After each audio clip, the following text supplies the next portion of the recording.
जी, आप सभी को नमस्कार। आप सभी को ज्ञात ही है कि राष्ट्र में संविधान सर्वोपरि है और संविधान में जो we the people of India की भावना है वो सर्वोपरि है। तो देश सबसे पहले इस बात को लेकर माननीय यशस्वी प्रधानमंत्री नरेंद्र भाई मोदी और राजस्थान के मुख्यमंत्री माननीय भजनलाल जी शर्मा साहब की सरकार काम कर रही है और जनजाति के विषयों को लेकर बहुत तेजी से काम कर रही है। 2-3 विषय हैं जिसको लेकर हम आपके सामने उपस्थित हुए हैं। पहला विषय, अनुसूचित जनजातियों का जो आरक्षण है वो अखिल हिंदू समाज ने, अखिल भारतीय समाज ने इस बात को लिए दिया है कि जो संस्कृति, विशिष्ट प्रकार की संस्कृति है वो एक तो आधार रहे, दूसरा सकल हिंदू समाज का अभिन्न अंग जनजाति समाज है, इसका विकास भी होना चाहिए।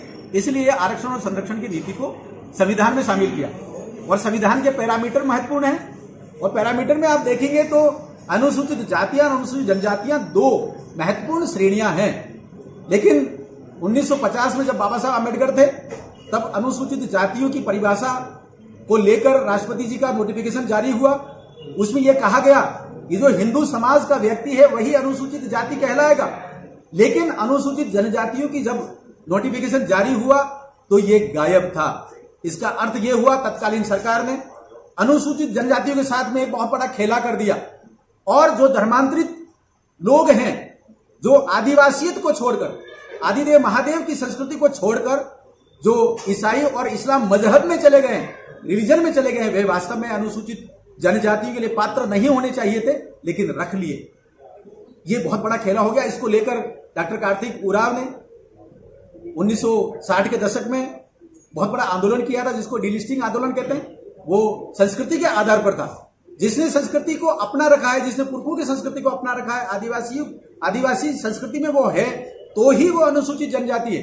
लेकिन जिसने संस्कृति छोड़ दी, जिसने आस्था परंपरा छोड़ दी, रूढ़ी परंपरा छोड़ दी, वो आदिवासी नहीं रहेगा। इस कारण वो अनुसूचित जनजाति भी नहीं रहेगी। ये डिलिस्टिंग आंदोलन है। ये इस आंदोलन को लेकर आज की तारीख में पूरे भारत के 22 राज्यों में जनजाति समाज आंदोलनरत है और केंद्र से, संसद से यह अपेक्षा करता है कि डिलिस्टिंग का यह कानून पारित हो। लेकिन महत्वपूर्ण यह है कि डिलिस्टिंग का कानून का विरोध करने वाला एक विचार दक्षिण राजस्थान में आगे बढ़ चला। वो विचार कुछ और नहीं है, वो धर्मांतरित लोगों की राजनीति करता है। वो केवल 5% जो धर्मांतरित हो गए उनकी राजनीति करता है। कुछ उसमें क्रिप्टो क्रिश्चियन टाइप के भी लोग हैं जो भोले भाले युवाओं में भ्रामक दुष्प्रचार कर रहा है। वास्तव में वे केवल एक संगठन है, एक राजनीतिक रचना है, केवल एक ऐसा तंत्र है जो धर्मांतरित लोगों की राजनीति करता है। आदिवासी समाज आज भी जिन लोगों ने वहां इकट्ठा करने की कोशिश की है उनको समझना चाहिए।